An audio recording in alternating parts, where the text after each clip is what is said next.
ইসলামী বিশ্ববিদ্যালয়ের সাজিদ আবদুল্লাহ রহস্যজনক মৃত্যুর ঘটনা, প্রশাসনের অবহেলা ও অব্যবস্থাপনার প্রতিবাদে কর্মসূচি ঘোষণা। বেদনার সঙ্গে জানাচ্ছি আমাদের সহপাঠী বন্ধু সাজিদ আবদুল্লাহর নিথর দেহ বিশ্ববিদ্যালয়ের পুকুর থেকে উদ্ধার করা হয়েছে। এটি কোনো স্বাভাবিক মৃত্যু হিসেবে আমরা মেনে নিতে পারতেছি না।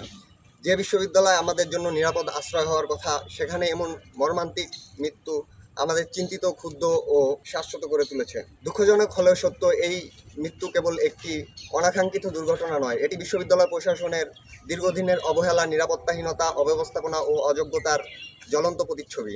বিশ্ববিদ্যালয় 175 একর এলাকায় সিসিটিভি ক্যামেরা ছাড়া, পর্যাপ্ত আলোর ব্যবস্থা ছাড়া এবং নিরাপত্তা প্রোটোকলহীন অবস্থায় পরিচালিত হওয়া প্রশাসনের দায়িত্ব পালনের চরম গাফিলতির প্রতিচ্ছবি।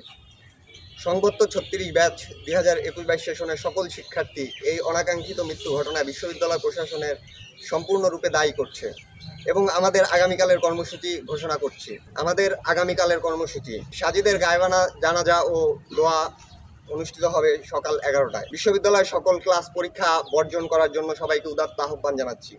আমাদের দাবিসমূহ বাস্তবায়নের জন্য শান্তিপূর্ণ প্রতিবাদ সমাবেশ আগামীকাল জানাজার পরে অনুষ্ঠিত হবে। সাজিদের এই শোক পুরো বিশ্ববিদ্যালয় আমরা পালন করব।